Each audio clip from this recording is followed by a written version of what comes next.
पवन coat? पर पवन coat क्यों जाएंगे चाचा जी? मैनू नहीं पता अगर वो पवन कोट में किसी को जानता हो। पवन कोट? जी नहीं, पवन कोट में तो हमारी कोई प्रॉपर्टी नहीं है और ना ही कोई रिश्तेदार है हमारे वहां पर।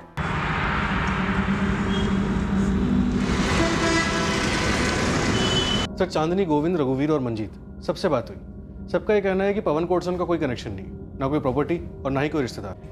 जो आदमी अपनी 32 साल की कर्म भूमि पेरिस को छोड़कर इंडिया अपने गांव गुरनामपुर वापस लौट सकता है तो अपने गांव गुरनामपुर से भी कहीं जा सकता है, कहीं भी जा सकता है। अब सवाल यह उठता है कि वो गया कैसे, अपनी मर्जी से या जबरदस्ती?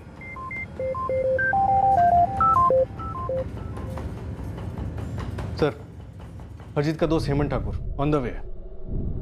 शायद वो कुछ बता सके इस पवन कोट के कनेक्शन के बारे में। 4 अप्रैल को उसे चंडीगढ़ आना था पर वो आया नहीं। लास्ट बात कब हुई थी इनके साथ? मार्च आखिरी हफ्ते में। ओ यार हेमंत, एक बारी कह दिया कि मैं आ रहा हूँ तो मतलब आ रहा हूँ। पिछली बार की तरह इस बार भी टरकाइयो मत। अरे यार 4 महीने हुए हमें मिले तो तेरी लाइफ में हो क्या रहा है बताएगा? ओए कुछ नहीं चल रहा है यार यही तो रोना है। लेकिन भाई तू इतने दिन गायब कहाँ था बताएगा? देख, जिंदगी जो होती है मजे लेने के लिए होती है और मैं मजे ले रहा हूँ फुल एकदम। जिंदगी है ना अपनों के साथ गुजारने के वास्ते होती है। तू चांदनी भाभी और सैम को यहाँ क्यों नहीं बुला लेता? देख, हमारी दोस्ती अपनी जगह है और ये मेरा पर्सनल मामला है। तू इसमें दखलंदाजी ना दे, वही बढ़िया गल है। वो दखल कौन दे रहा है? बस मैं तेरी भलाई के लिए सोच रहा हूँ। चांदनी और सैम अपनी लाइफ में एकदम सेट हैं और मैं लाइफ को एंजॉय कर रहा हूँ और तेरे साथ और एंजॉय करूँगा। एक बात सुन ले, ये रुक्खी सुक्खी बर्थडे पार्टी नहीं चलेगी। ये बढ़िया सा इंतजाम करके रख ले हैं। उसके बाद वो लगातार मैसेज भेजता रहा कि वो आ रहा है। सिर्फ मैसेज, कोई कॉल नहीं? नहीं सर, एक भी फोन नहीं है। फिर अचानक से एक मैसेज आया कि बैंकॉक का प्लान बना है, वो बैंकॉक जा रहा है, बर्थडे में नहीं आ सकता। ये महीनों तक गायब रहने की आदत कब से थी इनमें? मैं मिंटो को गए 4 सालों से जानता हूँ। एक बार में हम लोग मिले थे और वहीं बातों बातों में दोस्ती हो गई। मैं उतना ही मिंटो के बारे में जानता हूँ जितना वो बताना चाहता था, बस। क्या जान लिया था आपने हरजीत के बारे में? सेल्फ मेड मैन है वो। बहुत ही कम उम्र में वो अपने पिन छोड़ के पेरिस चला गया। वहाँ मेहनत से उसने बिजनेस खड़ा किया। उसके बाद जब वहाँ उसका दिल भर गया तो फिर गांव लौट कर वापस आ गया। क्यों दिल भर गया? क्यों लौट आया अपनी बीवी और बेटे को छोड़कर? मस्ती मारन नहीं, मस्त मौला बंदा है। किसी के साथ कोई परमानेंट रिश्ता नहीं रखता है। और औरतों के साथ?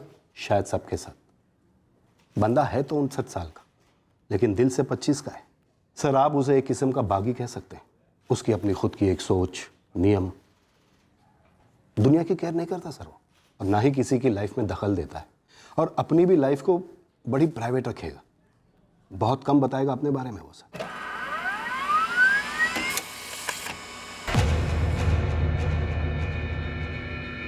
पुलिस ने हरजीत गिल के पुराने फोन रिकॉर्ड्स निकलवाए और बहुत जल्द पुलिस के हाथों हरजीत की कार की डिटेल्स भी आने वाली थी। दूसरी ओर पवन कोट क्राइम ब्रांच को एक ड्रग कंसाइनमेंट की टिप मिली थी।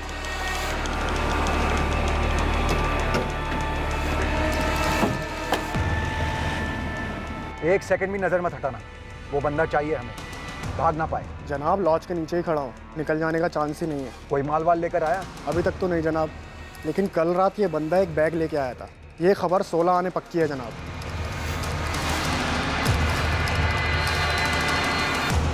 सर, हरजीत के 5 महीनों के फोन रिकॉर्ड चेक किए, शक करने जैसा कुछ भी नहीं मिला। लेकिन सर, एक औरत है किरण पुंज, जानती है हरजीत को, बात करती आई उससे। तुम्हारी बात हुई है इस किरण पुंज से? हाँ जी, मेरा नाम किरण है, किरण पुंज। हरजीत गिल को जानती हैं आप? Pet name Mintu. जानती हूँ। मिंटू जी मेरी बड़ी अच्छी जान पहचान थी। मतलब? 2 महीने पहले तक तो थी। बता सकती है मिंटू इस वक्त कहाँ होगा? 2 महीने से गायब से हैं, कम से कम मेरी लाइफ से तो है। गुरनामपुर की है सर, घंटे भर में यहाँ पहुँचती होगी। पर है कौन? ज़्यादा कुछ बताया नहीं सर, मैंने पता किया अकेली रहती है, तलाकशुदा है। चलो आने दो, पता करते हैं घेरे के कौन से छोर पे है मैडम।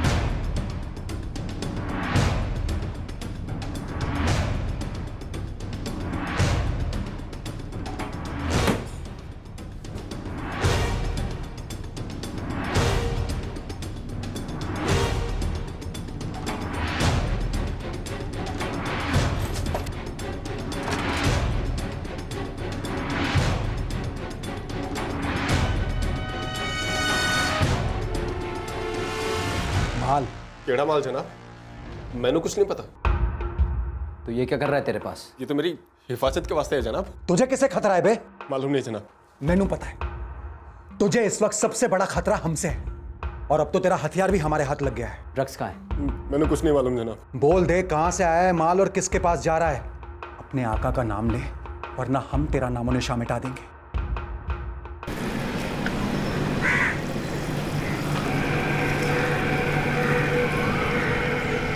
तू यही है? कहीं गई नहीं?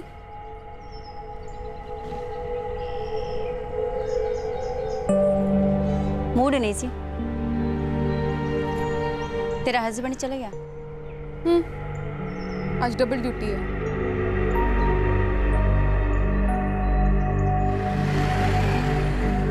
चंगा है ते कल सवेरे तक असी एक दूजे नो और अच्छे से जान लेंगे। तू कहाँ रहती है? मैं नहीं जानती। तू क्या करती है?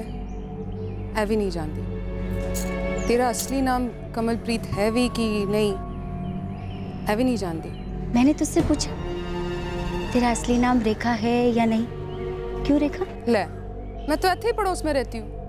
मैं झूठ बोलूंगी तो दुनिया सच बोल देगी। जमाने नो मार गोली यार। हमारा मिलना तो कायनात की साजिश है। हम बने ही एक दूसरे के लिए।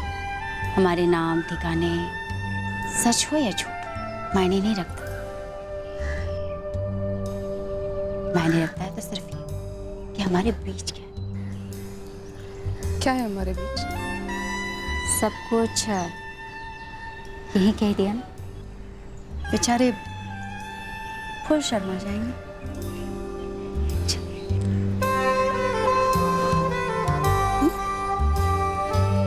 कहने को तो ये एक मिसिंग केस था हरजीत गिल का, जिन्हें गुमशुदा माना जा रहा था। लेकिन इस केस की राह पर कई अलग अलग दिशाओं में पगडंडियां निकल रही थी, जो अब तक किसी एक मंजिल तक मिलती हुई नजर नहीं आ रही थी। लेकिन ये सभी जुड़ी तो हरजीत गिल से ही थी, पर कैसे ये किसी को मालूम नहीं था।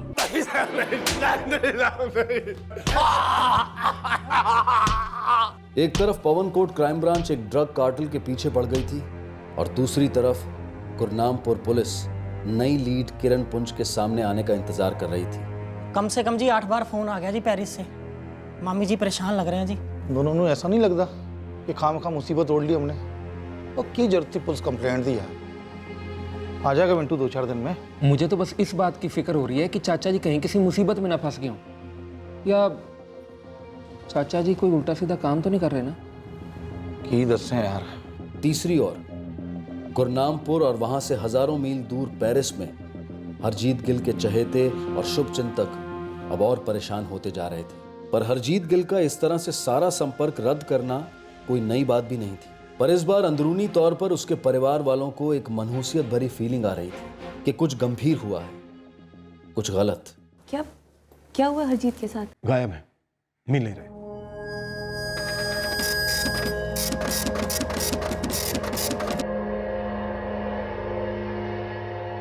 जी असी दिसंबर 2015 में मिले और इस साल मार्च की शुरुआत तक हम टच में थे। जी हम जानते हैं आपके फोन रिकॉर्ड से। हम आपसे ये जानना चाहते हैं कि आप दोनों के बीच किस किस्म का रिश्ता था। जी वो हमारा निजी मामला है। बेशक ये आपका निजी मामला है, लेकिन जिसके साथ आपका ये निजी मामला है इस वक्त वो हमारा निजी मामला बन गया है। हरजीत गिल को ढूंढने के लिए हमें जिससे मिलना है हम मिल रहे हैं, जो सवाल करने हैं हम वो कर रहे हैं। हमें बस उतना ही जानना है जितना इस केस के लिए ज़रूरी है। हमें बाकी डिटेल्स में कोई दिलचस्पी नहीं है। पूछिए क्या जानना चाहते हैं आप दोनों के बीच क्या रिश्ता था और टूटा क्यों?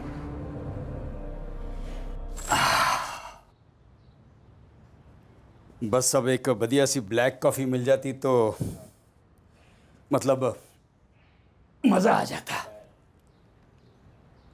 लगता है आपको मेरे साथ अब मज़ा नहीं आ रहा है। मज़े का ऐसा है किरण, खेल पूरा नएपन का है। जहाँ आदत हो गई वहाँ मज़े फीके पड़ गए। अब वही वही बातें, वही वही रातें, वही दिन सब। लेकिन ब्लैक कॉफ़ी तो अब सालों से पी रहे हैं। किसी से तो वफादारी बनती है ना।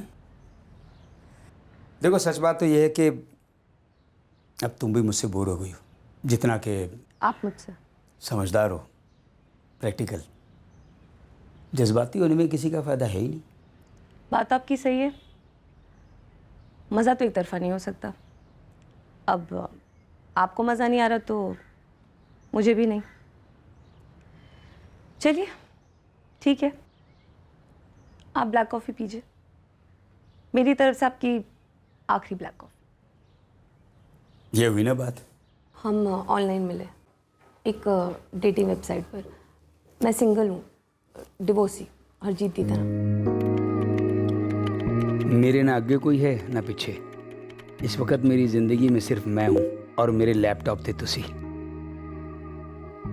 बहुत फास्ट मूव करते हैं आप, पर ज़रा संभल कर जी। दो अकेले तन्हा दिल खाली जिंदगियां कुछ ज़्यादा ही भर सकते हैं। ज़िंदगी में किसको कितनी जगह देनी है ये आपस में तय कर लें तो फिर बंद जाने का कोई स्कोप ही नहीं होता ना। मतलब नो स्ट्रिंग्स अटैच्ड, हाँ? बस इंजॉय करो और भूल जाओ। बिल्कुल, कोई कमिटमेंट नहीं। जैसे एक बंदे का मन पर गया तो ईमानदारी से अगले को बता दो, बस। नो हार्ड फीलिंग्स और बहुत सारी अच्छी यादें। मुझे आपकी ऑनेस्टी पसंद सी आ रही है मिस्टर। तुसी दिख नहीं रही हो मैनू, पर थोड़े शब्द मुस्कुरा रहे हैं यंग लेडी। बस फिर अगले दिन हम मिले और 4 महीने तक रोज़ मिलने लगे। जी वो मेरे साथ रहने लग गए थे। मैं आपसे झूठ नहीं बोलूँगी, हम लोगों ने खूब एंजॉय किया। बड़ा ही दिलदार बंदा है वो। हाँ लेकिन फिर जब ऊब गए तो उड़ गए।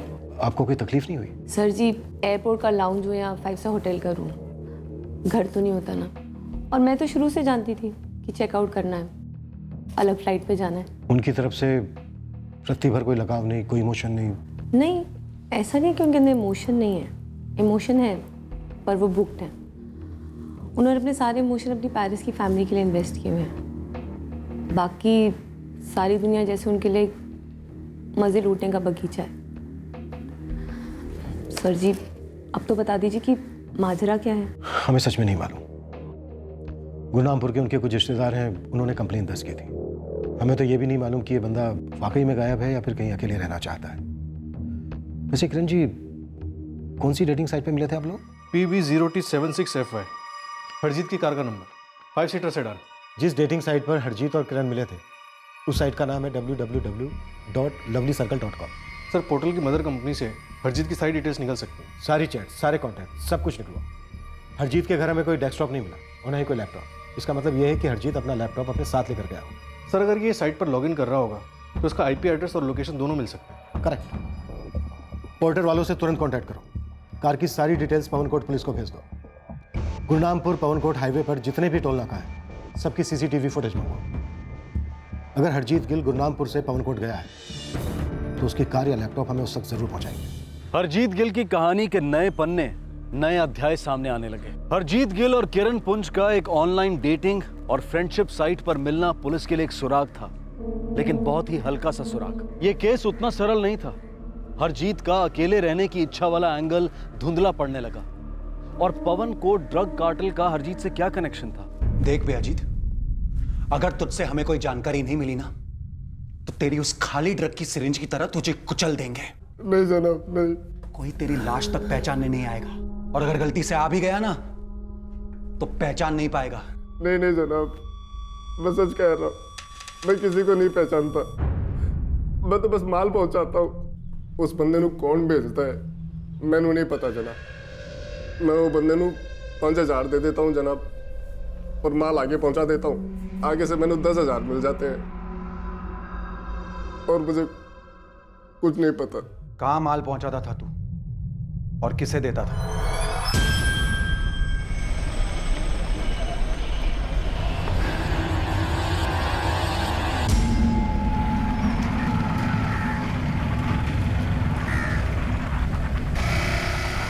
हर बार जब मैं माल पहुंचाता मैंने 15 की थप्पी मिलती जनाब।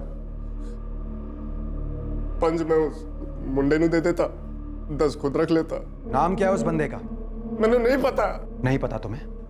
चलो कोई बात नहीं, विनोद, अगर हमारी दवा असर ना करे तो ऐसे इसी की दवा दे दो। नहीं जनाब, नहीं। पहले डंडा घुसेड़ो, अगर ना बोले तो सिरिंज। बस कुछ भी करके इसका मुंह खुलना चाहिए। जनाब जनाब जनाब, मैं कुछ नहीं कीता जनाब। जनाब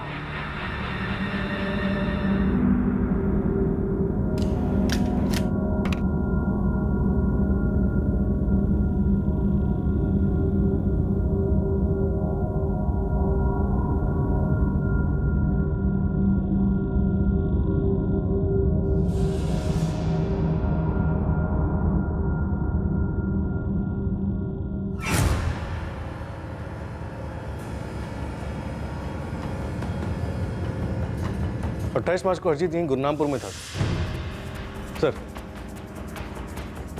12, 14 और 15 अप्रैल को हरजीत की कार की मूवमेंट टोल नाके से गुरनामपुर की तरफ थी और फिर रिटर्न पवन कोट की तरफ 3 घंटे के अंदर।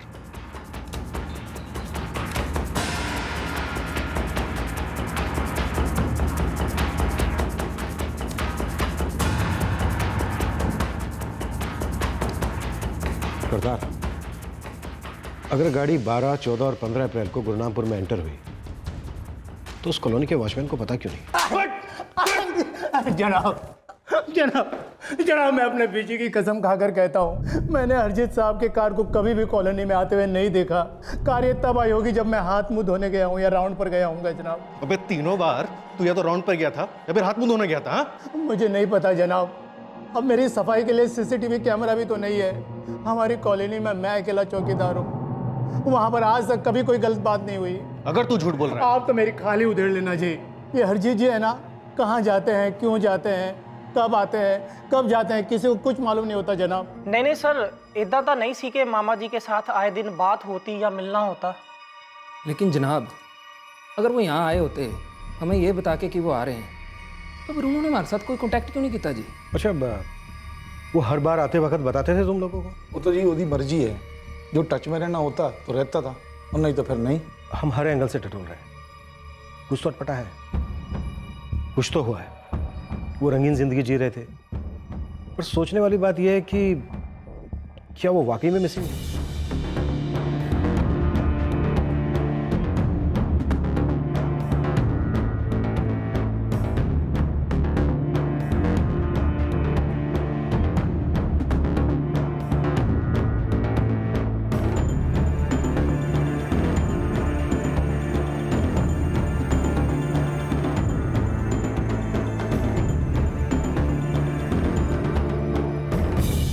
किरण पुंज, नाम सुना है पहले कभी? मिले उनसे? नहीं जी। नहीं जनाब।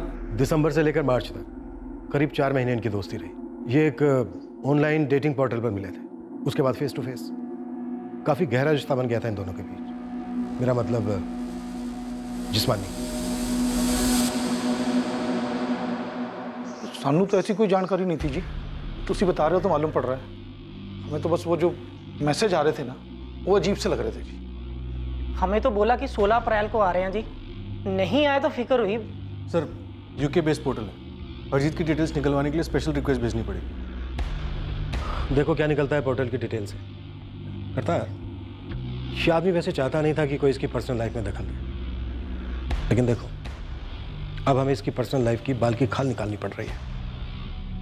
ये या तो किसी ऐसे आदमी के साथ है जिसके साथ ये खुद रहना चाहता है, या फिर बहुत तकलीफ में है। ये केस बड़ा अटपटा है। ये केस क्या है ये हमें तभी पता चलेगा जब हम हरजीत गिल से मिलेंगे। सर, बंदा बहुत रंगीन मिजाज है। मुझे लगता है जैसे किरण पुंज के साथ कुछ महीने रहा, ठीक उसी तरह से किसी और औरत के साथ लिव इन में रह रहा होगा अपनी मस्ती में।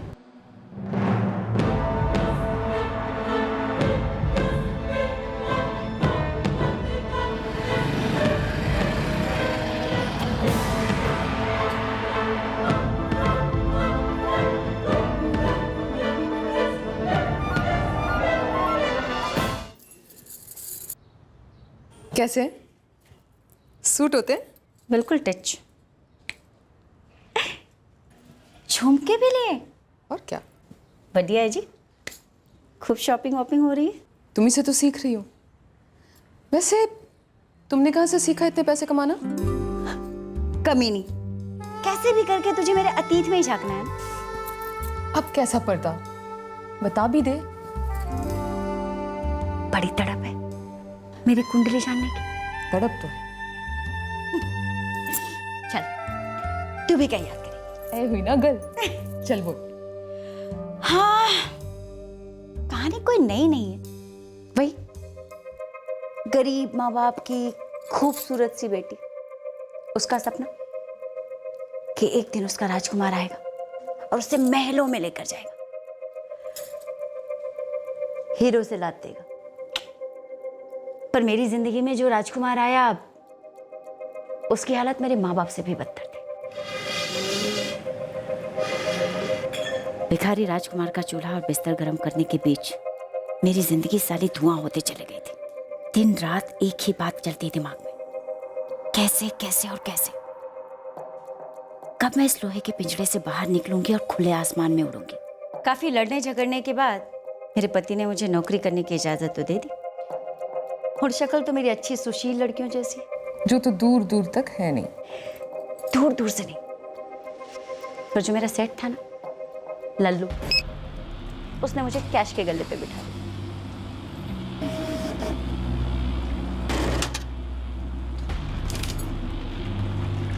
उस दिन मौका था और मुझसे रहा नहीं गया। सामने पड़े हुए पैसे मुझे हीरे तो नहीं, लेकिन कुछ तो सुकून दे सकते थे। फटीचर हालत से कुछ तो राहत मिलती। तो आओ दिखाना था, उठा लिए पैसे और पकड़ी गई।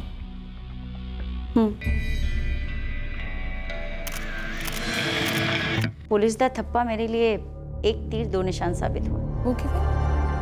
फटीचर पति ने खूब हंगामा किया, चली जा मेरे घर से, शक्ल मत दिखा। दूसरी तरफ माँ बाप छाती पीटने लगे, ये क्या कर दिया, मुंह काला करके चले आई। मैंने कहा चलो जी, सबको राम राम सत श्री अकाल। मैंने शहर ही छੱਡ दिया, सीधे यहाँ पवनकोट चले आई। चल कहीं भाग चलते हैं। तो अपने डबल शिफ्ट वाले पति को छੱड देगी? अरे मेरी जिंदगी से तो डबल शिफ्ट छूटेगी ना। अभी तो बस एक शिफ्ट चूल्हा और एक शिफ्ट बिस्तर, जैसी तेरी जिंदगी थी। किसे चाहिए यार ये बकवास जिंदगी?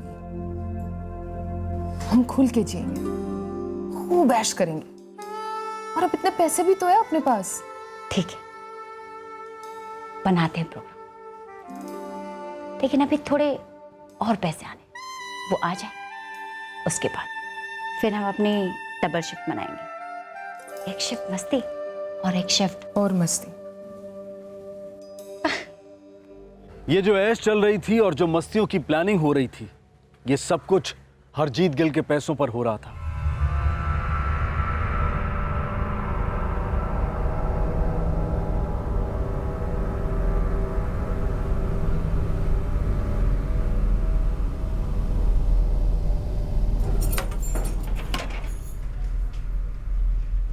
हरजीत की चेकबुक कमलप्रीत के पास थी।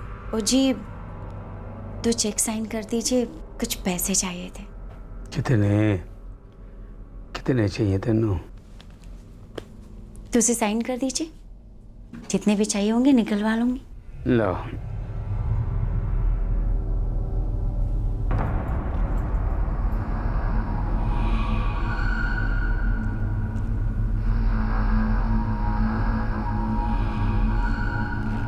एक और जी,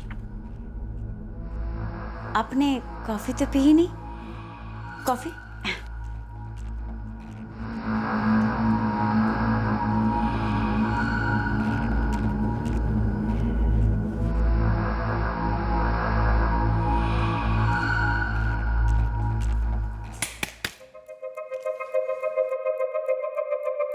बुड्ढे को बोला था 2 चेक साइन कर दो, पूरी चेकबुक ही साइन कर दी। और ए रहा बुढ़े दे एटीएम दा पासवर्ड, कल रात को तड़पा तड़पा के निकलवाया। हाय, तू तो बड़ी फॉरवर्ड निकली। जब तुझे पहली बार मिली थी ना, तब ये नहीं सोचा था इतनी पहुंची हुई होगी। लेकिन मैं तो तुझे देखते ही पहचान गई थी, तू क्या चीज है।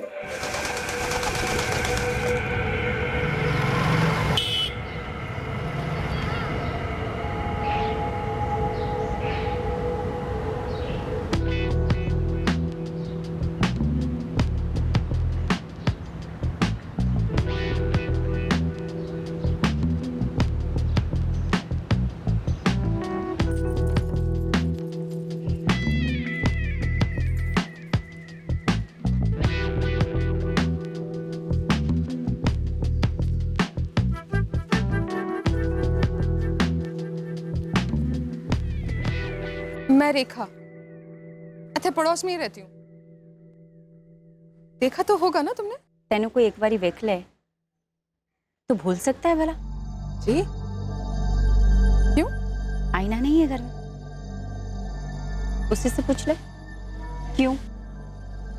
अरे ऐसा नहीं है जी, मैं तो ये कह रही थी कि से कितने खूबसूरत हो। टिच। Thank you. इतने पैसे आते कहाँ से है तुम्हारे पास? मुफ्त बना तो कोई तुमसे सीखे, इतने मुद्दे पर। जो आदमी आता है यहाँ पति तो नहीं लगता तुम्हारा? तो ये लगता है मेरा कोई आशिक ही होगा जो पानी की तरह पैसे बहा रहा है तुम पर। ठीक से हो रही है ना जलन, या थोड़ी सी नमक मिर्च भी रगड़ दो, जलकर खाक हो जाने दो मुझे, राहत तो मिलेगी। तू भी ना बड़ी दिलचस्प है रेखा। मुझे दिलचस्प तो दुनिया में सिर्फ एक ही चीज है, पैसा। पैसा हर मर्ज की दवा है पैसा। पैसे के लिए ना मैं कुछ भी कर दूं जी, कुछ भी।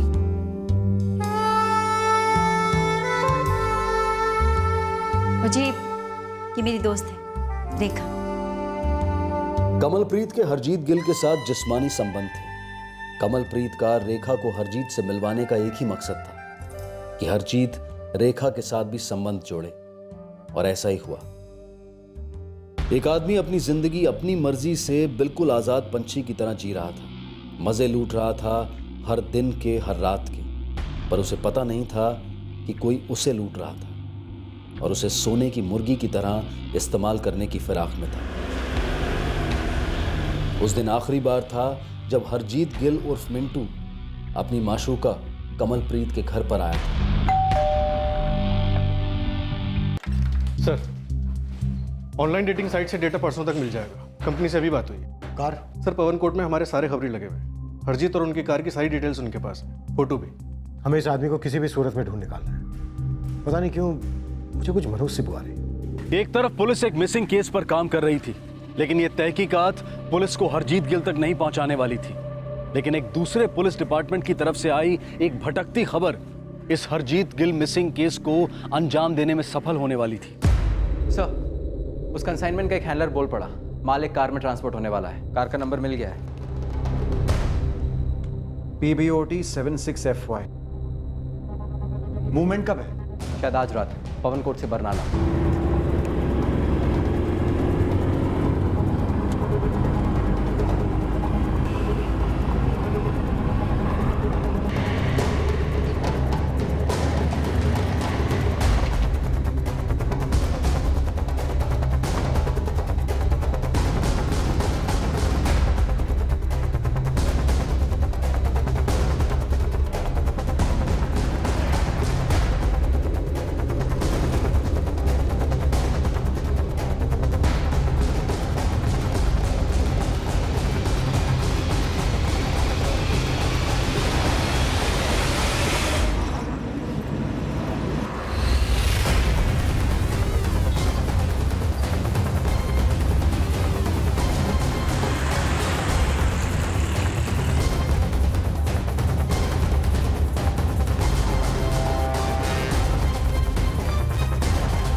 जरा कांच नीचे कीजिए मैडम।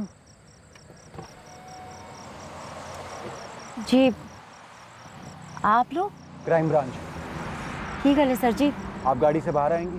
पहले दसो तो सही की गल है। बस रूटीन चेकिंग है। आप गाड़ी से बाहर आकर अपना लाइसेंस दिखाएंगे और हम आपकी गाड़ी की तलाशी लेंगे। तलाशी लेंगे? क्यों तलाशी लेंगे? आप बाहर आती हैं या आपको सीधे थाने ले जाएं? जी। साइड में आइए।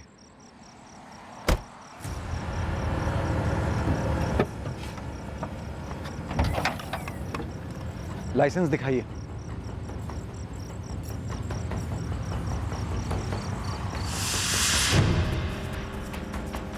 कमलप्रीत? हाँ जी, मैं पवन कोट की रहने वाली हूँ जी।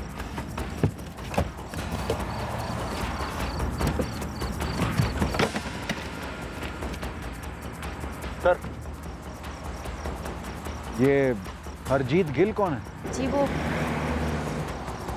जी मैंने ये गाड़ी उन्हीं से खरीदी है। अभी नाम ट्रांसफ़र नहीं करवाया तो पेपर उन्हीं के नाम पे।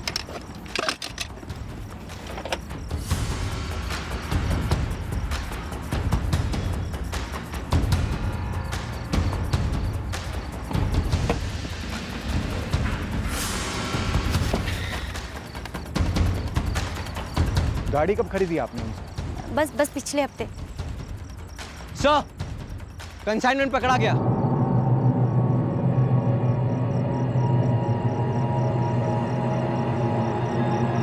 हाय रब्बा, ये मेरी गड्ढे में क्या रख दिया?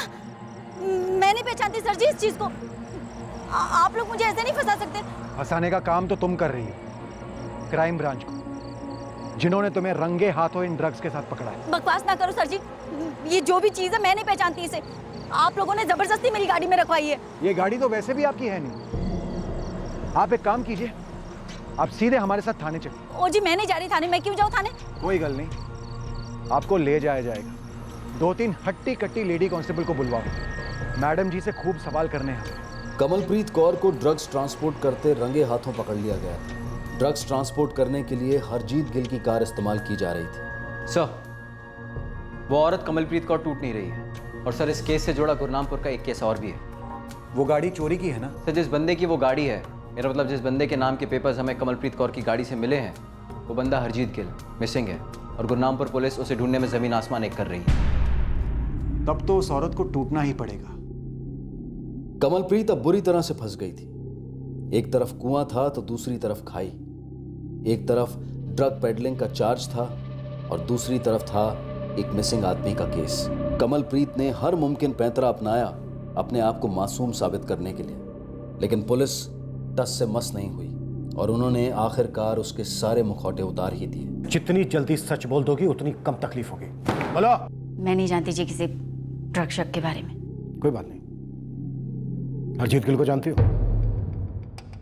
देखो, लोग यहां जितनी देर खामोश रहते हैं उनकी चीखें उतनी लंबी होती है, औरतों की भी।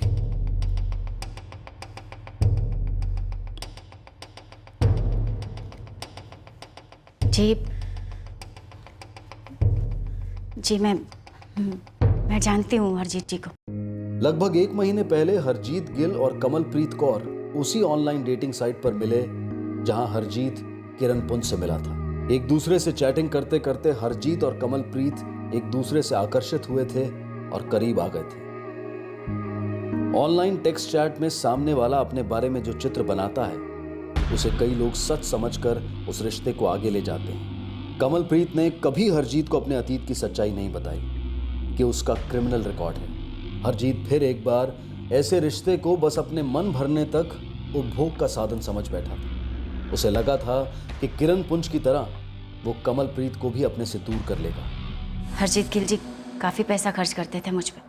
मैंने तो उन्हें अपनी फ्रेंड रेखा ढिल्लों से भी मिलवाया था।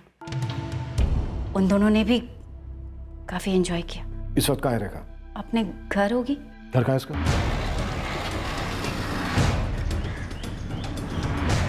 सर जी, मुझे नहीं पता मेरी बीवी कितने चली गई है। मैं कल जब ड्यूटी से आया तो वो घर पे थी ही नहीं और उसका फोन भी बंद है। किसी को कुछ भी नहीं पता वो कितने है। आप सच बोल रहे हो? सर मैं क्यों झूठ बोलूंगा, मेरी बीवी गायब हो गई है। आपकी बीवी ने आपसे झूठ बोला, वो गायब नहीं हुई, भाग गई। की झूठ बोला है? एक बहुत ही संगीन जुर्म में शामिल है वो। कहाँ है हरजीत गिल?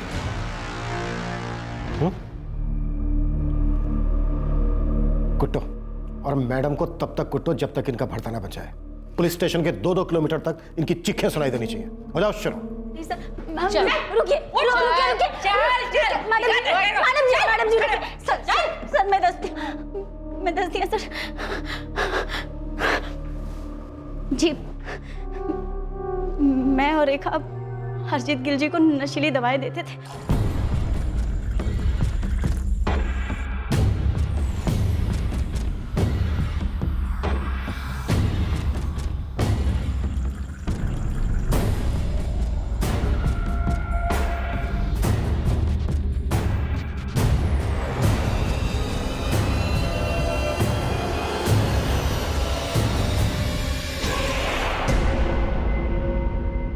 रोज़ मैं उनके ब्लैक कॉफ़ी में नशीली दवा मिलाती थी और उनसे चेक साइन करवाती थी।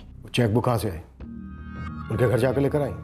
हाँ जी, उनसे उनके एटीएम का पासवर्ड भी निकलवा लिया था, उससे भी पैसे निकाले।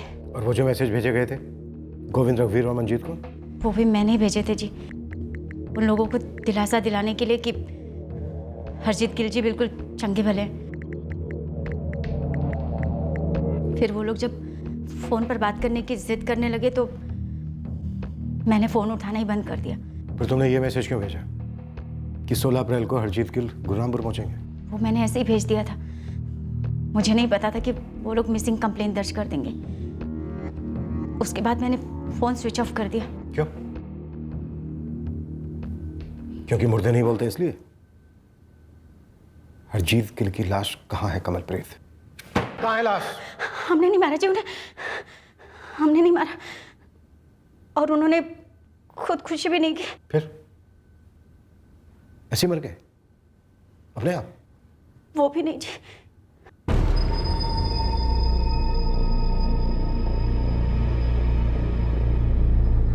सवेरे से कोशिश कर रही हूँ, उठ ही नहीं रहे। आप ये कभी नहीं उठेंगे रेखा। हाय रब्बा, कैसे? लगता है कॉफी में ड्रग्स ज्यादा हो गए। उन्हें मारने का कोई इरादा नहीं था सर जी, वो तो ड्रग के ओवरडोज से मर गए। लाश का है, हर बात दो बार पूछनी पड़ेगी कमलप्रीत।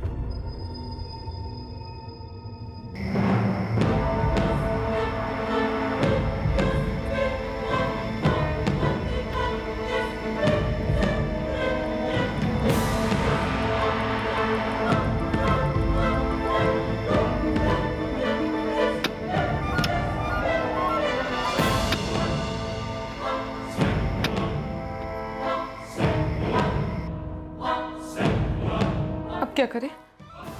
लाश तो चेक साइन नहीं कर सकती, दफना देते हैं हरजीत गिल जी को। पीड़ित हरजीत गिल की लाश को कमलप्रीत के घर के पिछवाड़े में दफन कर दिया गया था और उस पर पौधे लगाए गए थे और मुजरिम रोज उन पौधों को बड़ी शिद्दत से पानी दे रहे थे।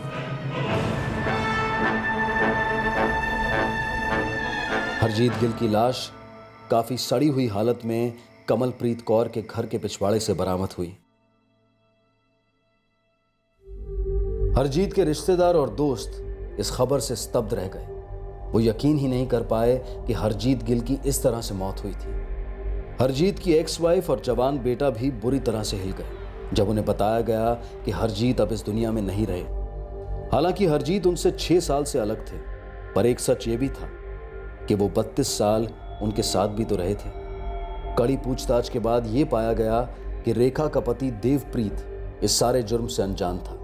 मुख्य आरोपी कमलप्रीत कौर पूरी तरह से टूट चुकी है। वो नहीं जानती है कि उसकी जोड़ीदार रेखा कहां गायब हो गई है।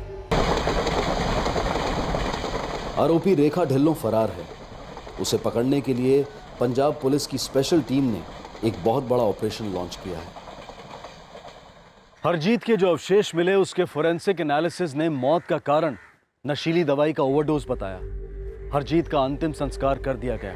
कमलप्रीत का ड्रग कार्टेल के साथ रिश्ता क्या है और क्या हरजीत की कार ड्रग्स के हेर फेर में इस्तेमाल हो रही थी, ये जानने के लिए पुलिस उससे पूछताछ कर रही है। कमलप्रीत और उसकी फरार साथीदार रेखा पर आईपीसी की धारा 32, धारा 302 हत्या के लिए, धारा 34 कॉमन इंटेंशन के लिए, धारा 201 सबूत मिटाने के लिए, धारा 120B क्रिमिनल कॉन्स्पिरेसी के लिए और NDPS यानी कि narcotic drugs and psychotropic substance act के चार्जेस लगाए गए हैं।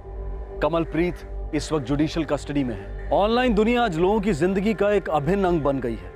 ये दुनिया दो लोगों को मिलवाती है, लेकिन किसके कितने करीब जाना है, किसे अपने बारे में कितना बताना है, ये फैसला जोश में नहीं होश में लिया जाना चाहिए। इंटरनेट पर अजनबी लोगों से दोस्ती करते वक्त ये बेहद जरूरी है कि सबसे ज्यादा अहमियत अपनी सुरक्षा को दी जाए और खतरे का आभास होते ही अपना बचाव करने की तैयारी रहे। इंटरनेट का दूसरा नाम है वर्ल्ड वाइड वेब। इसे वेब इसलिए कहते हैं क्योंकि ये लोगों को, इंफॉर्मेशन को, आइडियाज को एक वेब में, एक नेटवर्क में जोड़कर सबके लिए उपलब्ध कराता है। लेकिन यही वेब एक घेरा भी साबित हो सकता है, एक जाल, एक ट्रैप, जैसा कि हमारे आज के केस में हुआ। अब मैं अनूप सोनी आपसे विदा लेता हूं, फिर मुलाकात होगी अगले एपिसोड में और खुलासा करेंगे एक और जुर्म का। तब तक सतर्क रहें, सुरक्षित रहें और देखते रहें क्राइम पेट्रोल सतर्क। सबक एक को, सीख हम सबको। जय हिंद।